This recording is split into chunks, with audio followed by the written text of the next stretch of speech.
Bueno, continuamos este curso acerca del libro de Efesios, pero es más que eso, es cómo escudriñar las Escrituras usando el libro de Efesios como el libro a estudiar para dentro de lo que es ese estudio, nosotros poder entonces ir viendo la metodología de hacer un estudio inductivo por ti mismo acerca de las Escrituras. Y quisiera, antes de continuar, poder pausar y orar y presentar este tiempo a nuestro Dios. Padre, nosotros te damos gracias cada vez que tenemos la oportunidad, y más que la oportunidad, el privilegio de poder entrar a tu palabra. Es ciertamente un privilegio inmerecido poder conocer parte de tu mente, de cómo tú piensas, de cómo tú sientes, parte de tu voluntad.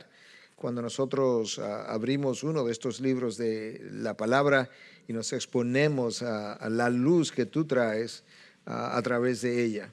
Nosotros te pedimos que ilumines rincones oscuros, que tú puedas dispersar las sombras en nuestras mentes a través de este estudio, y que de manera especial también aquellos que están aquí en el día de hoy y otros que pudieran ver esto vía internet en el día de mañana puedan aprender a cómo estudiar tu palabra, y que el aprendizaje mismo produzca hambre y sed por tu palabra, Señor. Te lo pedimos en Cristo Jesús. Amén y amén.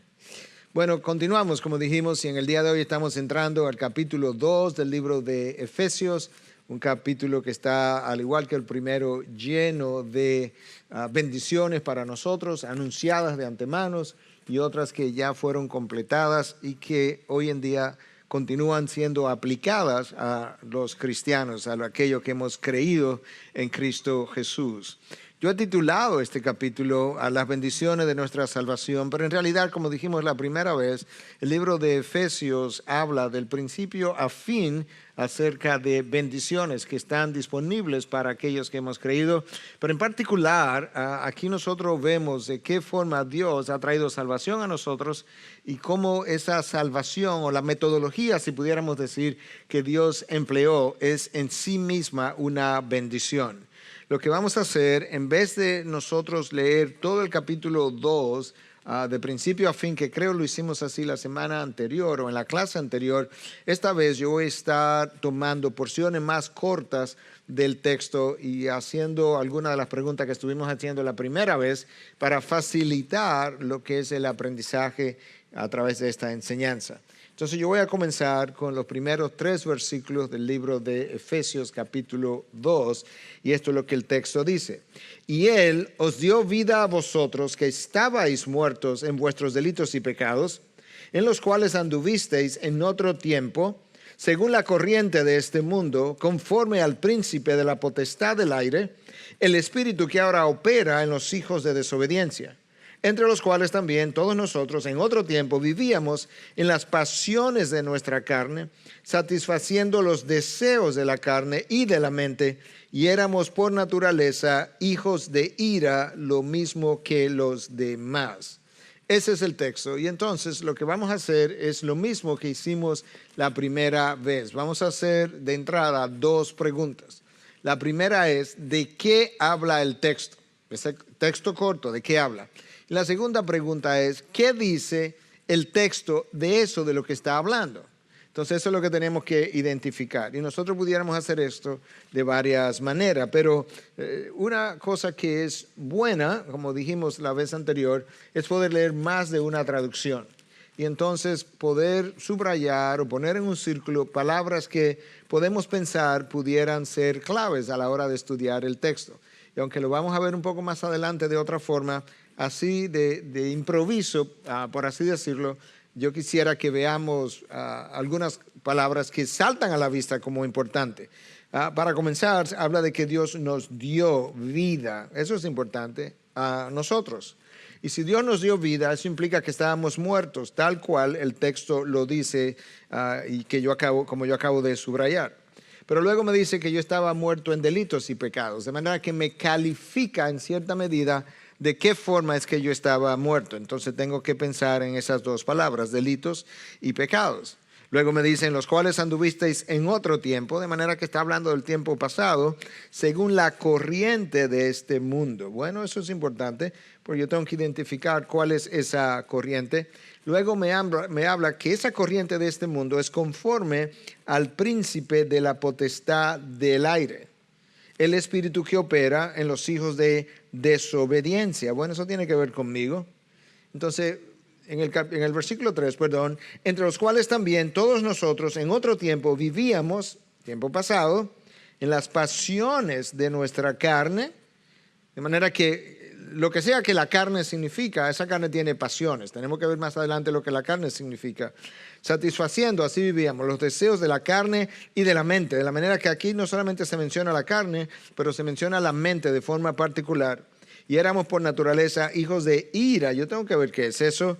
Lo mismo que los demás. ¿Quiénes son los demás? Todos aquellos que no han creído en Cristo Jesús.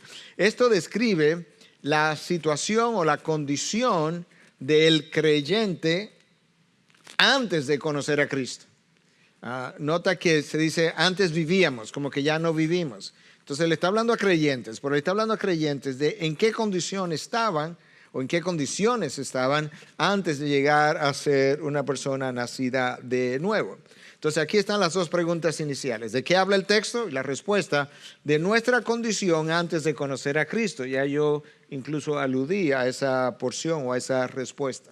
Lo próximo que tengo que hacer es preguntarme, ok, si lo que está hablando es de la condición en la que yo estaba antes de conocer a Cristo, entonces, ¿qué es lo que dice de esa condición?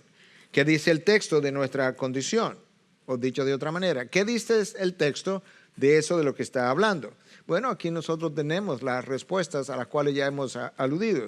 Estábamos muertos a pesar de estar vivos. Bueno, piensa, cuando una persona muere, ¿qué es lo que ocurre? Aquí está el cuerpo, aquí está el alma. Esas dos cosas se separan. El cuerpo queda aquí abajo, el alma asciende a gloria si es creyente o a condenación o a un lugar de condenación en lo que espera el juicio final.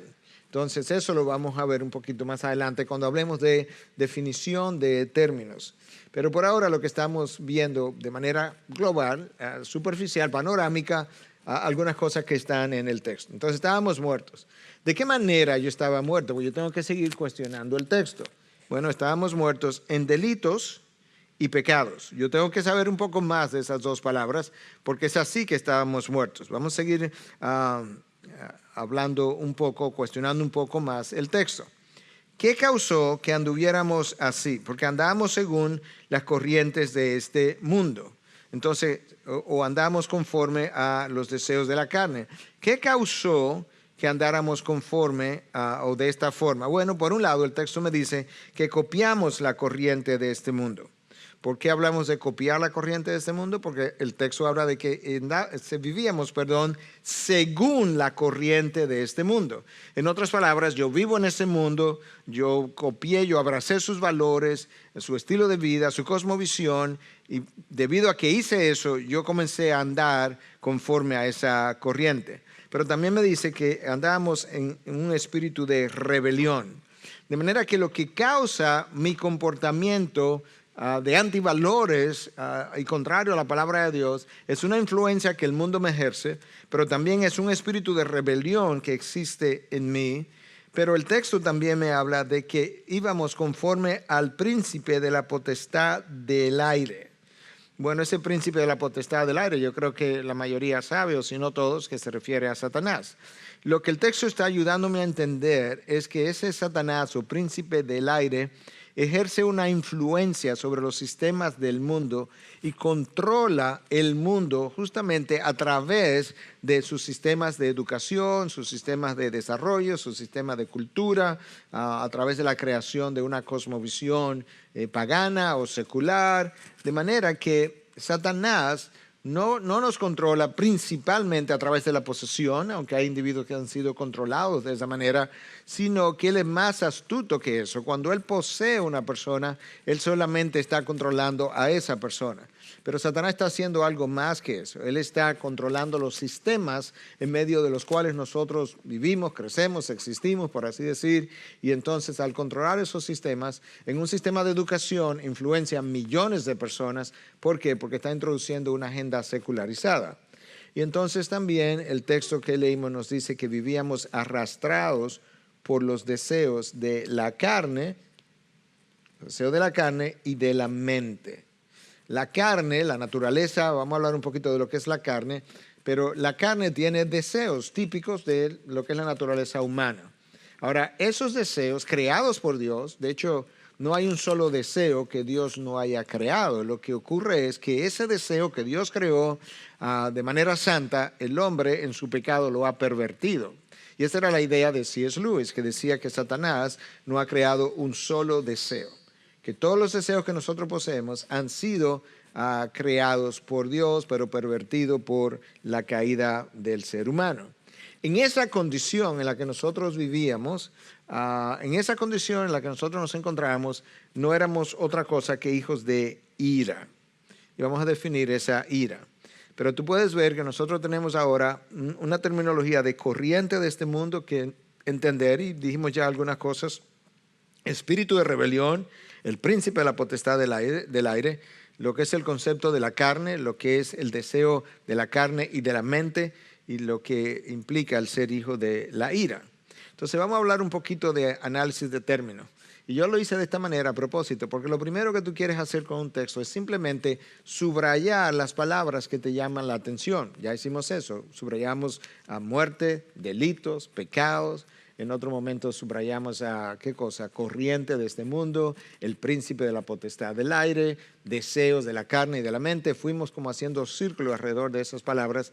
Pero ahora yo necesito regresar y ver las palabras que yo he subrayado, destacado, verlas a la luz de un diccionario bíblico, de una enciclopedia, de una Biblia de estudio, de comentarios, y comenzar a preguntarme, ok, cuando la palabra de Dios en este texto habla de muerte, de muertos, estábamos muertos, ¿qué significa eso? Bueno, ya yo mencioné que una forma de pensar en esa muerte es que cuando tú te mueres, el cuerpo y el espíritu se separan, y creo que no llevé eso a su explicación final. Lo que quería decir, si no lo hice, es que de esa misma manera, cuando la palabra dice que estamos en muerte espiritual o muertos en delitos y pecados, nos está diciendo que durante ese estado, durante ese tiempo, yo estaba separado de Dios.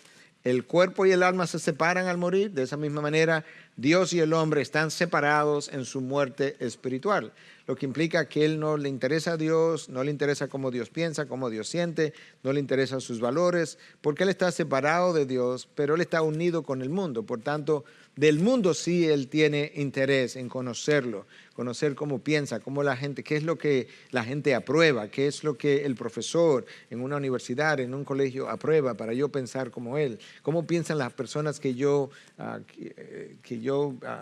en la que pienso en ellos como héroes, aquellos que pudieran representar mis modelos para yo imitarlos. Entonces, eso es como ese hombre vive. Entonces ya entendemos lo que es estar muertos en delitos y pecados. Necesito entender lo que es la palabra delito y la palabra pecado. Bueno, ahí yo pudiera usar diferentes herramientas. Los comentarios son usualmente las mejores fuentes, pero para aquel que no tiene dominio del idioma original, si tiene dicho dominio, quizás va a encontrar otros recursos más directos o diccionarios un poco más complejos o más académicos o comentarios más exegéticos, pero aún comentarios pastorales pudieran algunos de ellos ayudarnos a definir algunas de estas palabras. Entonces aquí está, la palabra delitos en el original es traducida de una palabra griega que es paraptoma. Y básicamente lo que implica es un resbalón o una caída. Por ejemplo, si yo estoy aquí al borde de esta escalera y me resbalo y sufro una caída, yo voy a seguir deslizándome, y en la medida que yo me voy deslizando, me voy alejando cada vez más de este punto superior. Bueno, eso es exactamente lo que esta palabra implica. Es como que tú tienes una caída, y la palabra delito, tienes una caída, te resbalaste, te caíste, pero es una palabra que implica que tú sigues como deslizándote y alejándote cada vez más de la línea, en este caso alejándote cada vez más de Dios. La próxima palabra es la palabra pecado, que es la palabra en el original, que es amartía. Es la palabra más frecuente en el Nuevo Testamento para referirse al pecado, y aparece unas 173 veces en el Nuevo Testamento, y de esas 173 veces creo que hay unas 27 de esas ocasiones que aparece la palabra en las cartas del apóstol Pablo. Y esa es una palabra que tiene que ver con el tiro al blanco o con la caza, con Z, de manera que cuando tú apuntas a un tiro al blanco, si pudiéramos decir, y no le da al centro blanco, tú has errado, has fallado, no le has dado al centro al que tú debías haberle dado, y entonces erraste el blanco, por así decirlo. De esa misma manera, la palabra amartía implica como errar el blanco. Dios tiene un estándar, ese estándar sería como está representado por ese centro blanco de esa silueta, y entonces cuando yo fallo, porque no me comporté conforme a lo que Dios mandaba, yo he cometido pecado o amartía. Bueno, ahora ya tengo una idea de lo que esas dos palabras significan. Probablemente el apóstol Pablo no estaba tratando de decirnos que delitos es una cosa y pecado es otra. Yo creo que, al igual que otros, él está usando sinónimos para ayudarnos a entender diferentes aspectos del pecado, dándonos un poco de color aquí, un poco de color allí, para entender lo que el pecado implica. Entonces luego me dice que cuando yo estaba muerto en delitos y pecados, yo andaba conforme a la corriente de este mundo. Bueno, ¿cuál es la corriente de este mundo? Me va a ayudar quizá una concordancia donde yo pueda buscar la palabra mundo y ver específicamente el apóstol Pablo, que está usando aquí la palabra mundo en el libro de Efesios, que yo pueda ver cómo Pablo usa la palabra mundo en otros libros. Y por ejemplo en Romanos 12:2, Pablo nos manda a no adaptarnos a este mundo, sino que nosotros tengamos nuestra mente renovada, ¿verdad? Y esa renovación se presupone que es por medio de la palabra, para que yo pueda entonces no adaptarme a ese mundo y poder conocer la voluntad de Dios, que es buena, agradable y perfecta. Entonces, cuando Pablo habla de la corriente de este mundo, está hablando de lo que está circulando en este siglo, porque cada siglo tiene corrientes nuevas y tienes ideas nuevas. Entonces, cuando Romanos 12:2 es traducido como no adaptéis a este siglo, lo que nos está diciendo precisamente es la forma como el hombre del siglo XX-XXI vive, no te adaptes a esa forma. Pero eso era válido para el siglo III y el VIII y el XII en cada uno de esos momentos. Entonces es bueno comparar cómo ese autor usa la misma palabra en diferentes cartas.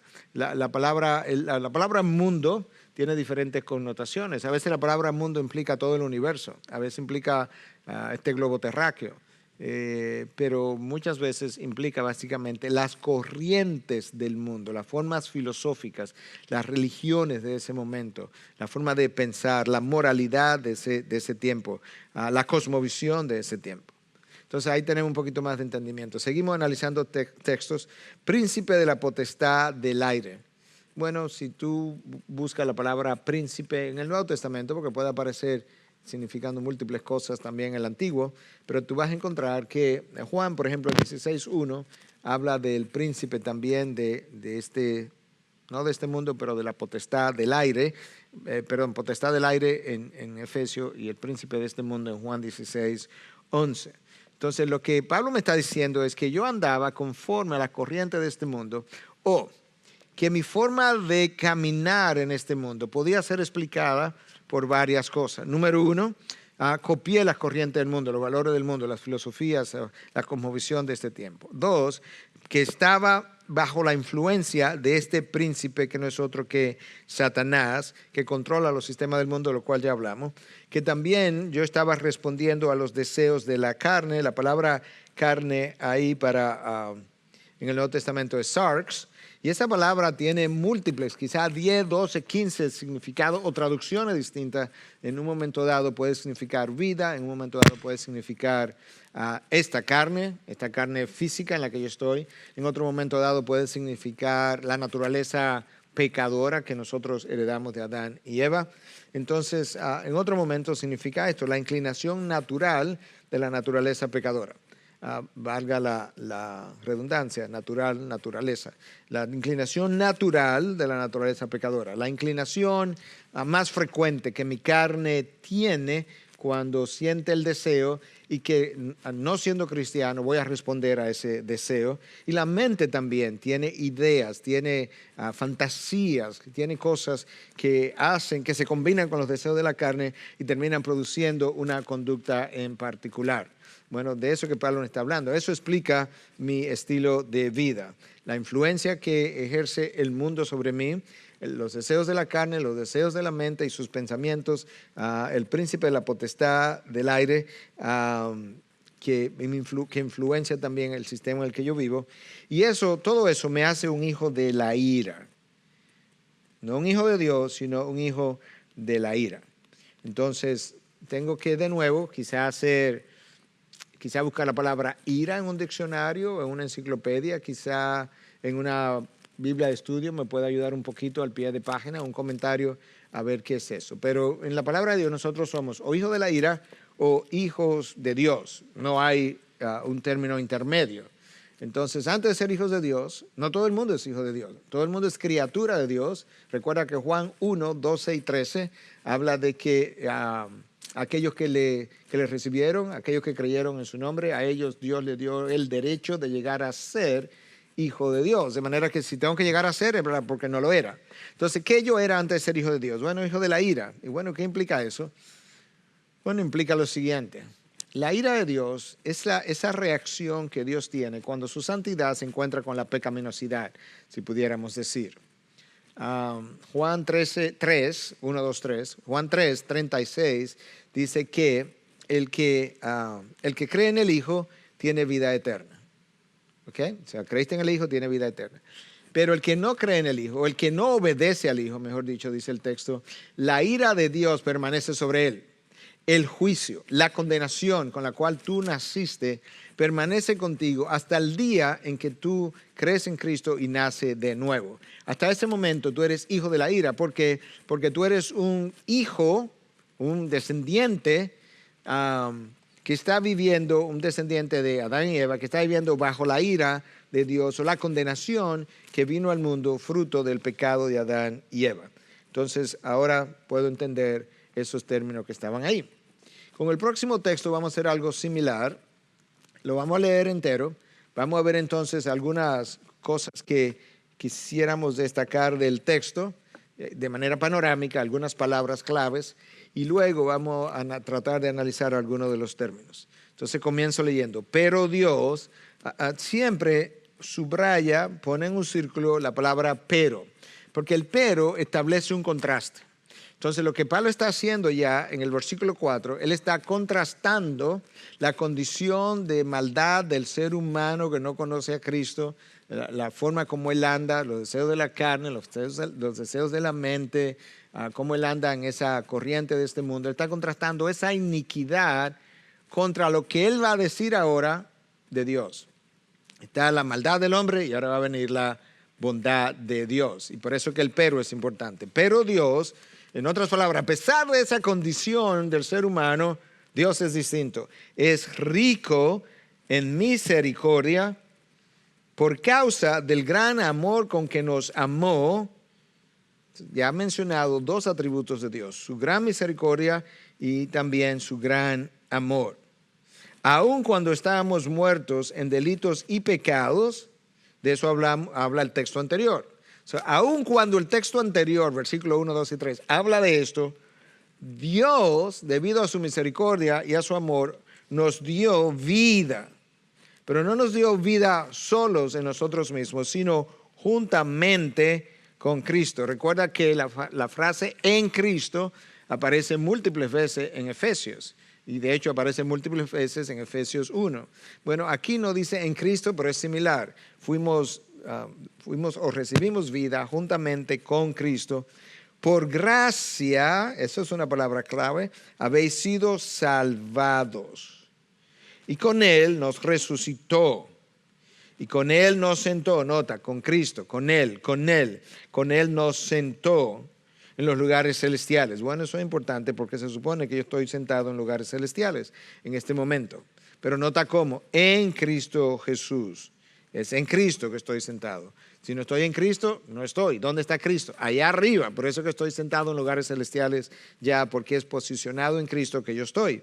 A fin de poder mostrar, o sea, Dios hizo todo esto a fin de, eso es una palabra causa-efecto. Dios hizo esto para que, a fin de poder mostrar en los siglos venideros las sobreabundantes riquezas de su gracia. Por su bondad para con nosotros en Cristo. Ahí está nuestra frase clave, en Cristo Jesús. Ok, notaste lo que Pablo hizo.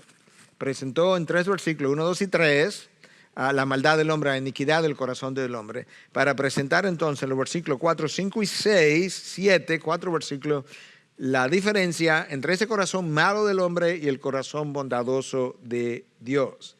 Entonces, leí el texto, en la medida que lo fui leyendo, fui poniendo en círculo palabras que me llamaban la atención y de las cuales yo quisiera saber un poco más. Pero antes de, porque yo puse en círculo palabras, pero yo todavía no sé, cuando subrayé la primera palabra o la segunda, todavía no sé de qué habla el texto porque me falta mucho más por leer. Pero esas palabras que yo fui subrayando son las que me van a decir de qué habla el texto. Y como esa es la primera pregunta, entonces el texto habla sin lugar a duda de Dios. No creo que hay cuestionamiento sobre eso. ¿Y qué de Dios dice? Cómo Él es y lo que Él hizo por nosotros. Entonces, ok, el texto habla de Dios, cómo Él es y lo que Él hizo. ¿Qué dice el texto acerca de cómo Dios es? ¿Y qué dice el texto acerca de lo que Dios hizo por nosotros? Bueno, aquí hay varias cosas que el texto dice. Que es rico en misericordia, que Dios nos amó con gran amor, que Dios nos dio vida juntamente con Cristo. Todo eso está en el texto, cosas que a mí me interesan para conocer más de qué está hablando el autor. ¿Qué dice? Continuamos. ¿Qué dice el texto de eso que está hablando? Esa es la misma pregunta que estamos desarrollando ahora. Dijimos 3 cosas y ahora vamos a decir 3 o 4 más. El texto también dice que fuimos salvados por gracia. Nos dice que Él nos resucitó juntamente con Cristo, que nos sentó en lugares celestiales y que nos salvó para mostrar en los siglos venideros las sobreabundantes riquezas de su gloria. Nota que sobresale, si tú prestas atención al texto, sobresale lo siguiente: nos resucitó, nos sentó, nos salvó, nos amó, nos dio vida. ¿Por qué yo subrayé eso? El nos habla de nosotros, ciertamente. Pero lo que sigue después del no, dice lo que Dios hizo. Nota cuán pasivo yo soy en todo esto. Dios nos amó, yo no tengo nada que ver con eso. Dios nos dio vida, estábamos muertos, yo no tengo nada que ver con eso. En este caso, fuimos salvados, no tiene la palabra nos, pero está en la voz pasiva del verbo fuimos salvados. No dice yo me salvé, que sería la voz activa, sino que yo fui, nosotros fuimos salvados. Eso también es importante. Él nos resucitó, eso Él lo hizo por nosotros. Él nos sentó, no fue que yo fui y me senté, que sería la voz activa de nuevo. Él nos sentó y Él nos salvó. Lo que implica que en este proceso de salvación yo estoy jugando un papel pasivo. Entonces ahora cuando voy a análisis de textos, nota cómo, de nuevo, yo me voy al pero. Los versículos 1, 2 y 3 nos habló de que somos pecadores. Los versículos 3, 4, 5, 6 y 7 nos hablan entonces que nosotros hemos recibido bendiciones de parte de Dios debido a su misericordia, debido a su amor y debido a su gracia. Su misericordia, su amor, su gracia son la causa de nuestra salvación. Nada de eso tiene que ver conmigo. Nuestra salvación es un regalo de Dios, como lo vamos a ver más adelante. y me llega a mí debido a la misericordia, al amor y a la gracia de nuestro Dios. Ahora, yo necesito conocer un poco más de qué significa la palabra misericordia, la palabra gracia, el mismo amor de Dios. Y de nuevo, ahí nos ayudan una Biblia de estudio, un comentario, un diccionario, una enciclopedia bíblica. Todos esos son recursos que puedo usar.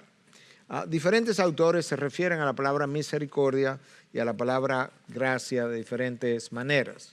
De manera que no hay una exclusiva definición, aunque sí hay una idea detrás de ambas palabras. La palabra misericordia es una palabra frecuente en el Nuevo Testamento, 78 veces en ese Testamento Nuevo. Y en esencia, pudiéramos decir que misericordia es no recibir lo que merecíamos. En otras palabras, yo merecía la condenación. En su misericordia, Dios no me dio lo que sí yo merecía. Contrasta eso con la gracia. La gracia se ha definido como recibir un favor inmerecido, y ciertamente es eso. Pero otra manera de verlo, para diferenciarlo un poco de misericordia, aunque ambas forman parte de una misma moneda, dos caras de una misma moneda, es que la palabra gracia es recibir lo que no merezco. Yo no merezco el cielo, pero lo recibo. Entonces mira la diferencia.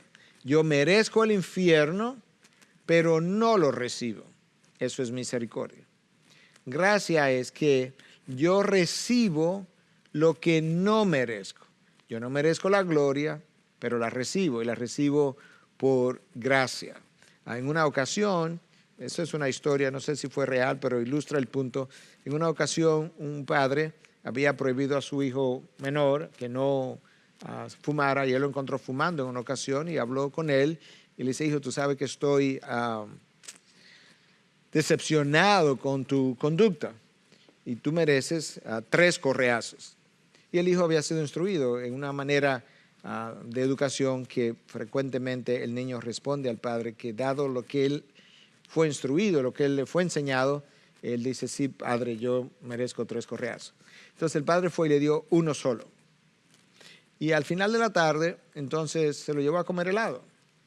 Y cuando se sentó con él a comer helado, él volvió sobre la conversación y le dice: hijo, tú sabes que esta mañana, debido a tu acción, tú merecías 3 correazos. Y el hijo respondió: sí, padre. Entonces le dijo: pero notaste que solamente te di uno. Y él dijo: sí. Él dice: bueno, eso es misericordia. Pero tú notas que ahora nosotros estamos comiendo helado, a pesar de que tú no te merecías eso por tu conducta. Sí, padre. Bueno, ese helado que estás comiendo ahora es la gracia. Porque tú no merecías el helado, pero te lo di. Merecías 3 correazos y solo te di uno solo. Entonces el texto de Pablo nos está diciendo que Dios por su gran misericordia y debido a su gran amor con que nos amó, nos salvó por gracia. Eso es lo que Pablo nos está enseñando. Y que entonces la gracia, la misericordia, el amor de Dios resultaron en estas cosas que él menciona que llegaron a nosotros. Nos resucitó en Cristo o con Cristo. ¿Por qué Dios hizo eso? Porque te amó. ¿Por qué Dios hizo eso? Por gracia, porque no lo merecía. ¿Por qué Dios hizo eso? Por misericordia, porque merecías no haberte resucitado y dejarte en condenación, pero no lo permitió. Y te sentó en lugares celestiales. Los lugares celestiales son futuros para nosotros, pero como son una realidad y nosotros ya estamos salvos en Cristo, por eso la palabra de Dios me dice que mi lugar de residencia o mi lugar donde yo estoy sentado ya, no es aquí abajo, es allá arriba, porque ya yo estoy en Cristo y donde yo estoy hoy es donde yo voy a estar por el resto de la eternidad. ¿Y dónde es eso? En Cristo yo estoy entonces en lugares celestiales desde ya. Entonces ahí analizamos los versículos 4, 5, 6 y 7. Vamos a leer los versículos del 8 al 10 y hacer un ejercicio similar al que ya hicimos. Porque por gracia habéis sido salvados. Una vez más, subraya la palabra gracia cada vez que tú la encuentres en un texto, porque eso me va a recordar, enfatizar, me va a enseñar, dependiendo de cuál sea el caso, de que de lo que me está hablando no es algo que yo merezco, porque es por gracia. Nota la forma pasiva otra vez del verbo. Habéis sido salvados. Eso no es activo, no dice nosotros nos salvamos, sino que habéis sido salvados, de manera que no tenemos nada que ver con eso. Por medio de la fe, al ser por medio de, me está diciendo que la fe es el instrumento de la salvación. Volvemos a ese punto más adelante. Y esto no de vosotros. Aquí Pablo lo que está haciendo es, ya él me dijo que no era de nosotros, porque si me dice que es por gracia, ya yo sé que no viene de mí. Si me dice que es por medio de la fe, pues tampoco en último caso viene de mí. Pero él quiere subrayar eso y dice, y esto no es de vosotros. Entonces, ¿cómo es? Es un don de Dios. Esa palabra es importante porque yo debo saber lo que es un don. Si es por gracia, ya no es por obras. Pero Pablo quiere de nuevo ayudarnos a entender algo que nosotros continuamente rechazamos porque quisiéramos tener un poco de crédito en la salvación, pero él me dice, no por obras, y luego me dice incluso, ¿por qué no puede ser por obras? O mejor dicho, no puede ser por obras porque es por gracia. Lo que Pablo está diciendo es que si por casualidad Dios nos diera 1% de participación en la salvación, en primer lugar, ese por ciento nunca ocurriría, porque el hombre no quiere la salvación, no busca ni siquiera a Dios, Dios tiene que salir a buscarlo. Pero aún si hubiera una manera de yo tener ese 1% en la salvación, lo que hubiese ocurrido con el hombre es que se va a gloriar. Se va a vanagloriar hasta tal punto que va a sentir como si realmente él no tuviera un punto, ¿no? Como si él tuviera igual puntuación que Dios en la salvación. Entonces Pablo dice, para que nadie se gloríe. En otras palabras, si tú ves a alguien gloriándose por ahí de su salvación, dile que él no puede gloriarse porque claramente ha sido establecido que no es por obra. Entonces luego Pablo continúa, porque somos, ese porque me está conectando lo que viene con lo anterior. Entonces, ¿lo anterior qué es? La salvación, por gracia, por medio de la fe. ¿Y qué es lo que sigue? El porque, la conexión. Porque somos hechura suya, Dios nos creó, Dios nos llamó, somos hechuras suyas, y al crearnos no nos creó y nos puso en el mundo y nos dijo, bueno, haz lo que tú quieras. No, sino que Él nos creó a su imagen, a imagen de Cristo, o en Cristo Jesús, para hacer buenas obras, que ya Dios preparó de antemano. Entonces a la hora que estoy estudiando tengo que subrayar la frase buenas obras, porque tengo que pensar qué diferencia las buenas obras de las malas obras que yo pudiera hacer. Porque la misma persona puede hacer buenas y puede hacer malas obras, las cuales, esas buenas obras Dios preparó. Nota que yo no tengo nada que ver con eso tampoco. Yo tengo una actitud pasiva que Dios preparó de antemano para que anduviésemos en ella. Vamos a tratar de desempacar un poco ese texto. ¿De qué habla el texto? Esa es la primera pregunta que tengo que responderme. De nuestra salvación. ¿De eso qué habla? No habla de otra cosa. Ok, entonces, ¿qué dice de nuestra salvación? Bueno, dice que es por gracia. Ok. ¿Qué más dice? No estamos analizando las palabras o las frases. Dice que la fe es el instrumento de la salvación. ¿Por qué me dice que es por gracia? Por medio de la fe. Ahora tengo que entender esa fe de dónde viene. Entonces, mira lo que dice aquí, que esto es un don de Dios. O sea, que no solamente la salvación es un don de Dios, sino que aún la fe que alguien tiene es un don de Dios. Ahora, escúchame antes de que vaya muy rápido. La fe es un don de Dios, pero es algo que a la vez se cultiva. Y ahí tú tienes una responsabilidad. Se cultiva en el estudio de la palabra, se cultiva en la obediencia, se cultiva en la participación de lo que es la vida de la iglesia. Pero si la salvación es de Dios, si la salvación es por gracia, si la salvación es por fe, pero la fe es un don de Dios, no tengo nada de qué gloriarme, absolutamente nada. Lo que puedo y debo tener es un sentido de gratitud inmenso por lo que Dios ha hecho por mí. Entonces, esa salvación desde la eternidad pasada obedece, cuando Dios me eligió en la eternidad pasada, obedece a un plan de redención para que una vez redimido yo pueda hacer buenas obras, y esas buenas obras son cosas que Dios preparó de antemano para que yo la hiciera. Por eso fue que me terminó creando. Me creó porque ya Él tenía obras para cuando yo existiera. me creó. Es como, déjame pensar un poco en la IBI, o esta iglesia, ¿verdad?, en la cual nos encontramos.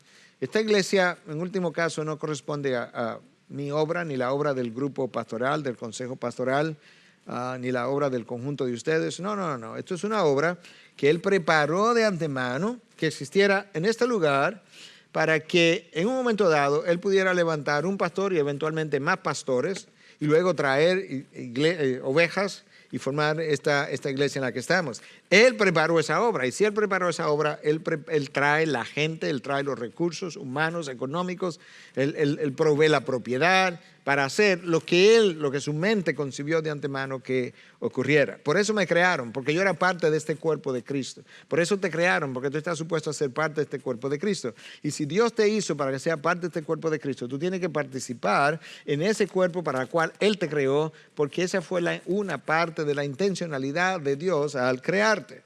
Entonces vamos a continuar viendo un poco más. Ya hablamos un poco de lo que era la gracia.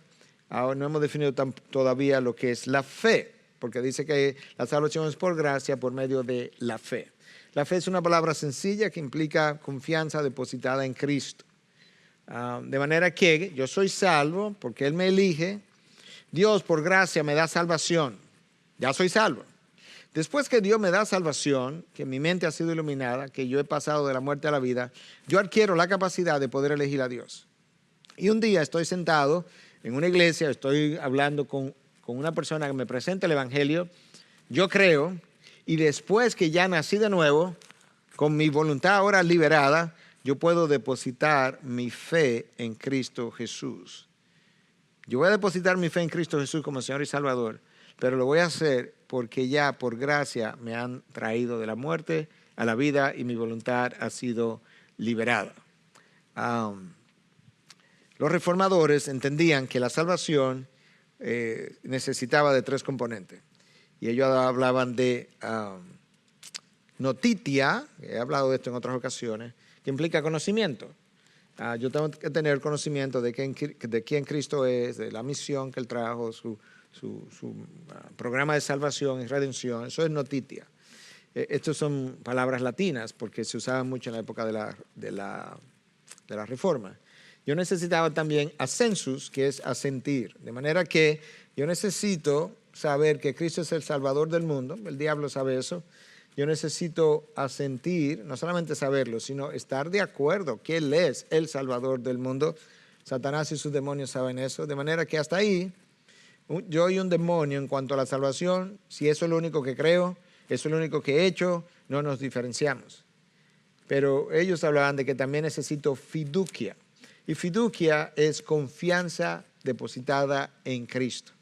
La salvación, entonces, es por gracia, por medio de la fe, es de eso que estaban hablando los reformadores. Y buenas obras no es simplemente algo como predicar, plantar una iglesia, porque no necesariamente la predicación o la plantación de una iglesia es una buena obra. Quizás eso les sorprenda a algunos. Pero una buena obra son aquellas cosas que el ser humano hace para la gloria de Dios. Eso es una buena obra. Entonces, si yo predico para la gloria de Dios, eso es una buena obra. Si yo planto una iglesia para la gloria de Dios, eso es una obra. Si yo crío hijos para la gloria de Dios, eso es buena obra. Si yo crío hijos para la reputación de mi nombre, eso es una mala obra. Si yo ejerzo medicina para la reputación de mi nombre, eso es una mala obra, aun si llego a sanar múltiples personas de sus enfermedades. Entonces Dios nos salvó por gracia, por medio de la fe, para hacer buenas obras que Él pensó de antemano. Me puso en una generación porque Él pensó que ciertas obras en esa generación estarían ahí porque tú ibas a caminar en ella. Y no solamente porque, sino para que tú pudieras caminar en ellas. Ok, el apóstol Pablo continúa su disertación, por así decirlo, en Efesios 2, pero él cambia ahora de rumbo. Está conectado a la salvación, pero está trayendo ahora un aspecto completamente diferente de esa salvación. Vamos a comenzar a leer. Recordad, si yo me parara ahí y no leyera nada más, yo sé una cosa ya, y es que Pablo le habló a esta gente de algo que él simplemente le está ayudando a recordar. Nota como cada palabra es importante, porque ya leer a recordar me dice, los efesios sabían de esto. Él simplemente le está recordando algo que ellos sabían. Pues, que en otro tiempo pasado, vosotros los gentiles en la carne, hablamos de ese término, llamados incircuncisión, yo no sé qué es eso, por la tal llamada circuncisión, bueno, tengo una idea de lo que una circuncisión es, pero se está refiriendo a gente aquí, hecha por manos en la carne. Nota cómo la palabra carne aquí es usada de manera distinta, como ya le mencioné. La palabra sarx, S-A-R-X, en el griego tiene diferentes traducciones. En este caso habla de en la carne, de la carne, carne. El prepucio que se corta, ¿verdad? Y se separa del resto del cuerpo, de eso que está hablando. Sin embargo, también hay una circuncisión que no es de la carne, sino que es del corazón. También nos está diciendo que nosotros en otro tiempo, los gentiles en la carne, éramos gentiles en la carne. Eso no está hablando ya de la carne del cuerpo físico, sino el estado en que yo vivía antes de conocer a Cristo. Versículo 12, recordad, otra vez me está trayendo algo que ya yo sé, que en ese tiempo estabais separados de Cristo. Yo necesito saber qué es eso. Que estaba excluido, eso es una palabra importante, de la ciudadanía de Israel. Obviamente, yo no formo parte de Israel hoy. Sin embargo, en un momento dado yo estaba excluido de la ciudadanía de Israel, que era extraño a los pactos. ¿Qué pactos? Bueno, tengo que estudiar eso. Que no tenía esperanza sin tener, ¿qué es eso? Y que estaba sin Dios en el mundo.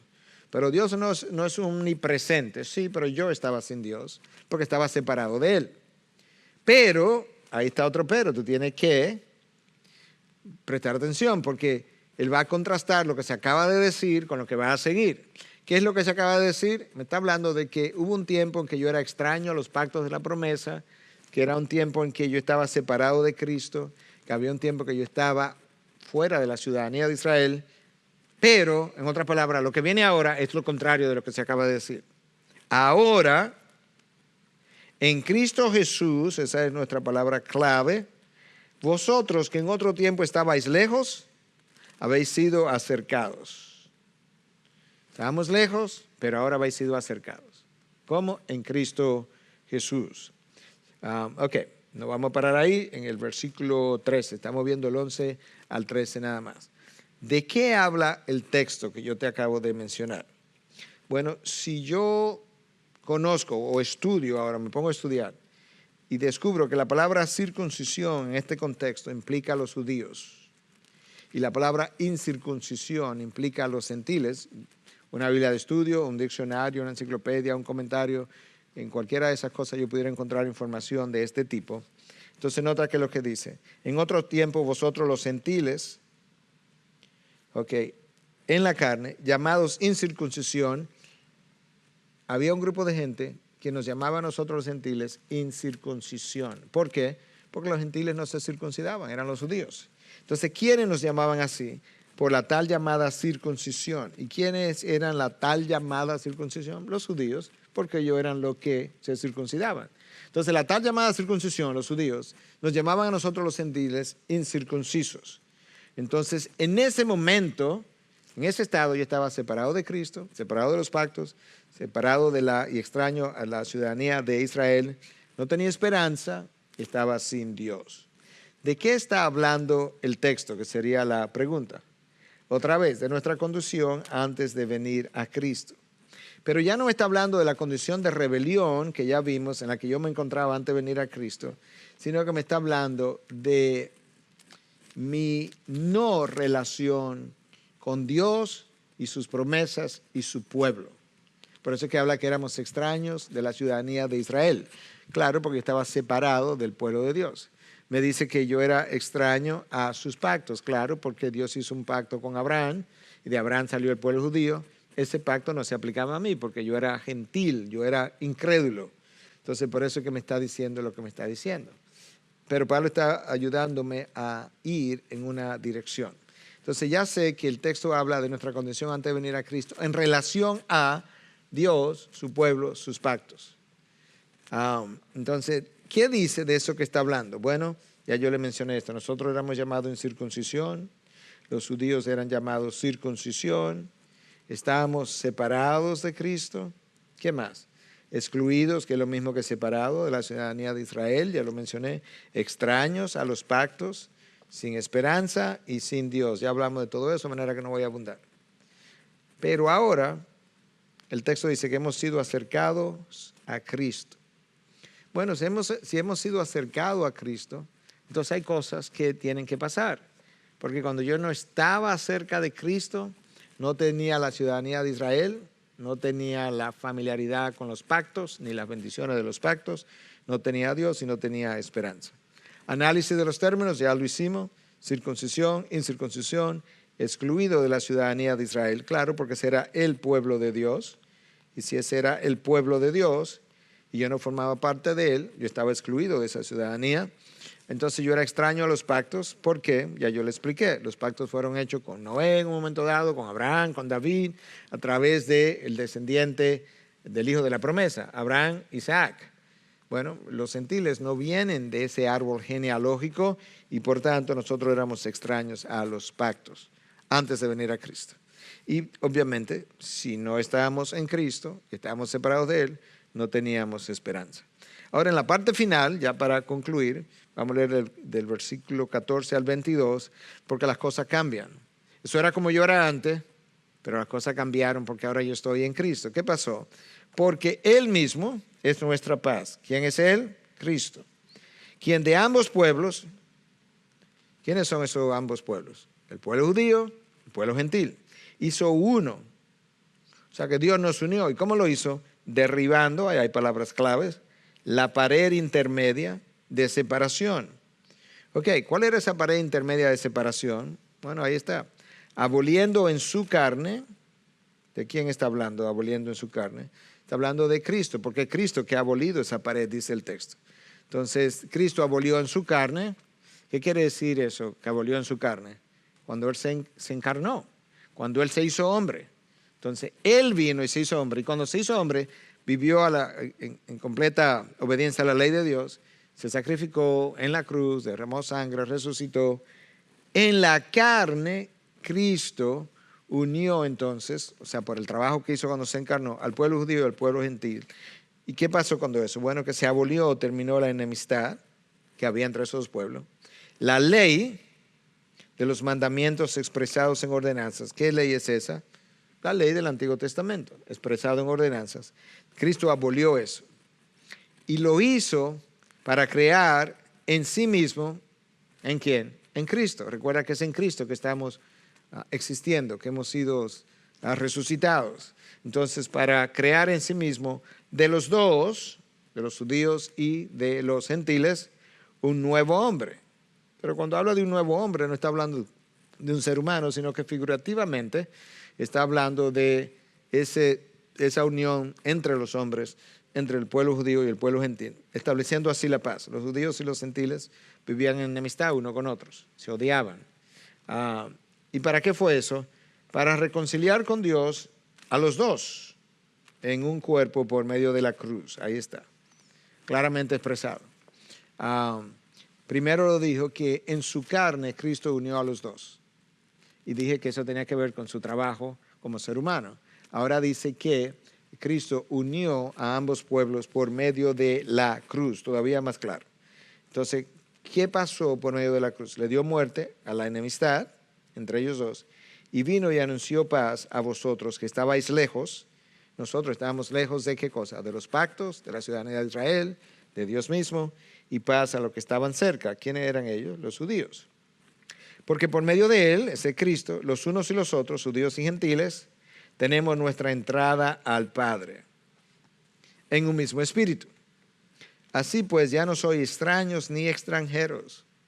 Lo que yo era antes, ya no lo soy con relación a la familia de Dios, sino que soy conciudadanos, no circuncidados, conciudadanos de los santos y sois de la familia de Dios. Pablo está hablando a gentiles. La congregación de los Éfesos o de Efesio, o de los Efesios, de Éfeso o de los Efesios, era una congregación eminentemente gentil. Entonces él le está hablando a ese pueblo como nosotros, que ahora sí somos parte de la familia de Dios, cuando antes no lo éramos. Y que nosotros estamos edificando sobre el fundamento de los apóstoles y los profetas. Los profetas en el Antiguo Testamento, los apóstoles en el Nuevo Testamento, ellos establecieron, vamos a decir, la zapata.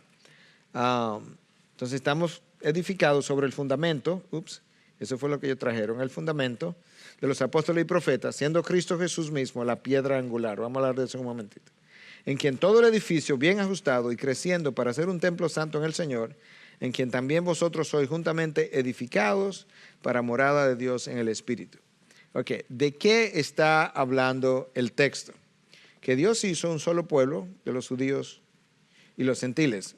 Ahí debería decir de los judíos y los gentiles, en vez de los judíos y judíos. Dios hizo un solo pueblo entre los judíos y los gentiles. Eso es lo que está diciendo. El texto entero, desde el versículo 14 al 22. ¿Qué dice el texto de eso que está hablando? Bueno, que Dios derribó, de nuevo, Él hizo eso, no yo, la pared de separación entre los dos pueblos. Que Cristo abolió en su carne, en su encarnación, varias cosas. ¿Qué fue lo que abolió? Ya lo mencionamos. La enemistad entre sus pueblos, abolió la ley de los mandamientos expresados en ordenanzas, reconcilió con Dios a los dos pueblos. ¿Y cómo lo hizo? El texto claramente lo dice, por medio de la cruz. La cruz es la que permite la reconciliación del pueblo judío con Dios, del pueblo gentil con Dios. Alguien pudiera preguntar, bueno, si la cruz es lo que reconcilia al pueblo judío con Dios, y el judío en el Antiguo Testamento no tenía a Cristo en la cruz, ¿cómo ellos podían ser reconciliados? Bueno, poniendo su confianza en el Mesías que habría de venir, que eventualmente terminó muriendo en una cruz. Entonces esos gentiles y judíos tienen entrada al Padre por un mismo espíritu. Nota que Dios no establece de ningún momento que la entrada al reino de los cielos era de una forma para los judíos y de una forma para los gentiles. Es de una sola forma para ambos y es por medio de un mismo espíritu, con E mayúscula. Bueno, ¿por qué no dice por medio de Cristo? Bueno, porque es también por medio de Cristo, pero es también por medio de un mismo espíritu. ¿Por qué? Porque si bien es cierto que Cristo es que hace el trabajo de redención, cuando Él viene y redime, justifica al hombre, no es menos cierto que el día que yo pongo mi confianza en ese Cristo Jesús, ese día yo nazco de nuevo, y yo nazco de nuevo por medio del Espíritu Santo. El Espíritu Santo me da vida, es quien me regenera. Entonces Pablo me dice que tanto el judío como el gentil son entrados a la familia de Dios, forman parte de la familia de Dios por un mismo espíritu. Pablo dice algo similar posteriormente a los corintios. En un momento dado le está hablando que nosotros hemos sido bautizados por un mismo espíritu, que tenemos un mismo bautismo.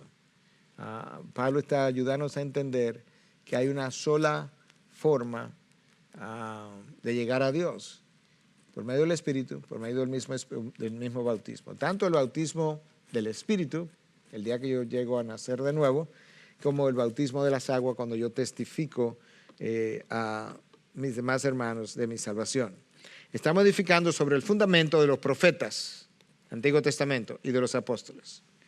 Lo que los profetas trajeron fue importante.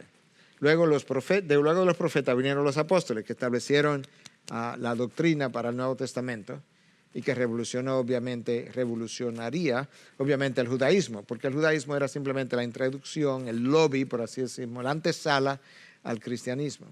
Pero luego Pablo me dice que los profetas y los apóstoles tienen una piedra angular. Creo que algunos de ustedes han oído de esa piedra angular. La piedra angular ha sido vista de dos maneras.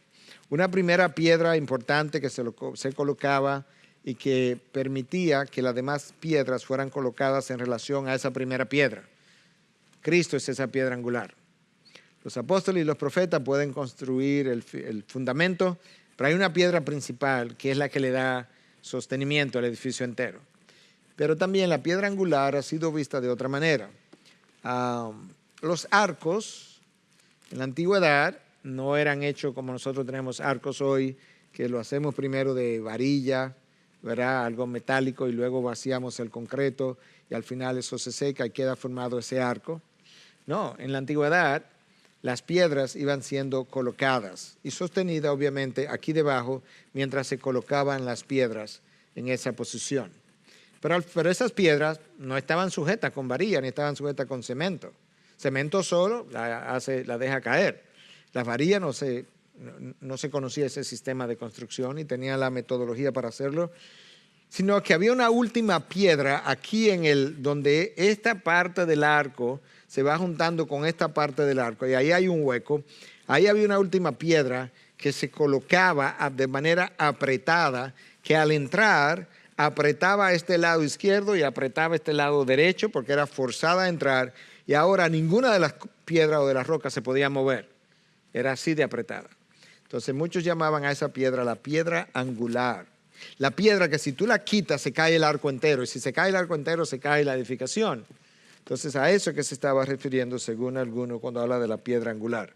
Menciono esto porque en definición de términos, esas son las cosas que necesito averiguar. ¿Quién eran los profetas? Bueno, eran personas escogidas por Dios que le hablaban al hombre de parte de Dios al hombre. Los sacerdotes hablaban a Dios de parte de los hombres, al revés. Entonces el sacerdote hablaba así, de abajo hacia arriba, el profeta hablaba de arriba hacia abajo, de parte de Dios. Tengo que saber quién eran los apóstoles. Bueno, aquellos hombres que Cristo escogió para que llevara a cabo su plan, excepto Judas, que era un hijo de perdición desde el principio, que murió y fue reemplazado por Matías. Hombres que fueron testigos de la resurrección y hombres que fueron entrenados por Cristo.